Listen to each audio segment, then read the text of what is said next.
So let's continue our discussion, doctor. Good. So another advantage of this video library or at the onlinembbs.com is suddenly midnight 1 o'clock you are not getting sleep, you are watching a lecture video. It is available 24 hours. You have another nocturnal preparing aspirants available. You can always counter chat on the chat engine at the same time prepare. So it provides one common point for the merging of the people who wanted to study a good number of times, but whatever you chat with your other friends is visible to everyone on the chat engine. It's not a private chat, it's a public chat. So that's another thing. So the whole idea is next 8 weeks, keep up yourself in high spirit, doctor. Suddenly one of the days you may discover myself also available in the chat at midnight 2 o'clock because we are also working like insomniacs because of the short duration of 8 weeks. And unless I keep you all in a high spirit of academics, I will be failing in my job as a teacher. So the whole purpose is that. Anytime give a call if you have got any shortcoming or a distress. We'll work out the things and then see that how best we use the short time to make it happen and win. So doctor, normal anatomical variants, pearly papules, fordyce spots, Tyson's glands, nothing need to be done. They're all the part of the life. Now coming to the bladder cancer, if you look at the locally advanced bladder tumors, usually we treat them with a radical cystectomy and urinary diversion. They tried to give radiation therapy, but it is associated with a high rate of local recurrence. So that's a difference in the treatment and management protocol. Now in the renal cell carcinoma, I think this time surgery questions are little tricky. They need not be this tough. Next Sunday we will take care that we give more easier questions, right? So early control of the renal pedicle is very important in the management of the renal cell carcinoma to prevent the dissemination and metastasis intraoperatively. Now coming to the hepatitis C, it is the most predominant organism leading to the development of a blood transfusion associated hepatitis because hepatitis B is very well screened before the transfusion, so that is the main reason. Now coming to the cholelithiasis, see you have three kinds of jaundice: hemolytic, hepatocellular and obstructive. In hepatocellular and hemolytic, how will be the rise of bilirubin? If it is hepatocellular, bilirubin can go to any level. But in hemolytic jaundice, never the bilirubin will go more than 3. If the bilirubin goes more than 3 in a hemolytic anemia, always check the LFT to see whether there is an associated liver dysfunction. That is the rule. Then third thing. Similarly, in case of obstructive jaundice, never the bilirubin will go more than 3. What is the reason?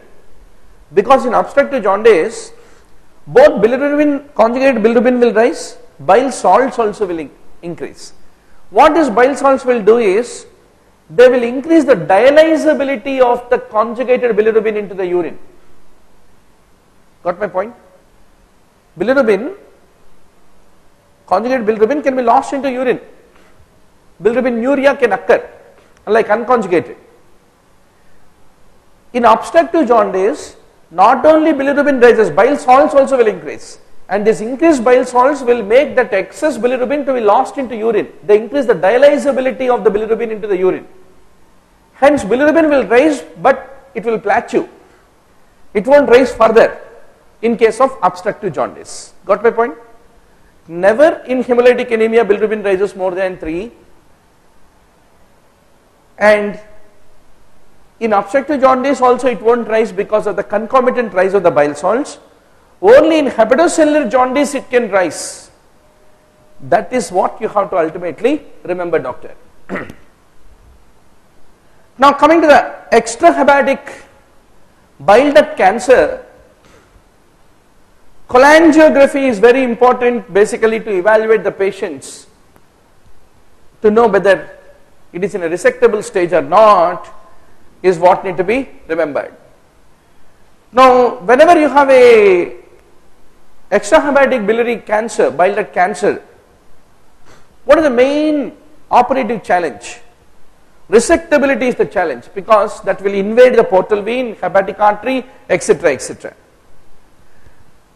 Whenever there is acute cholecystitis, we use the pipida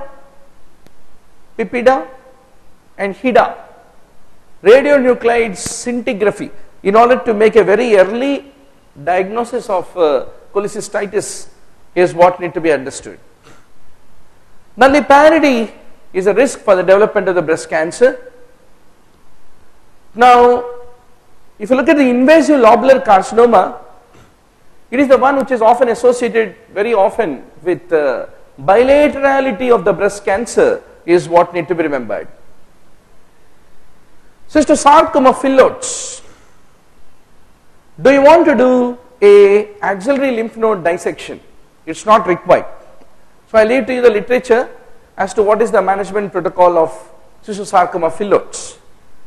Now, which toxin of which organism is known to have phospholipase activity? This you will answer definitely. Who will give me the correct answer? Phospholipase activity is there. For which toxin? Okay. That's right. Clostridium perfringens and alpha toxin is the answer of Dr. Varun, which is 100% correct. So Dr. Clostridium perfringens, phospholipase, alpha toxin.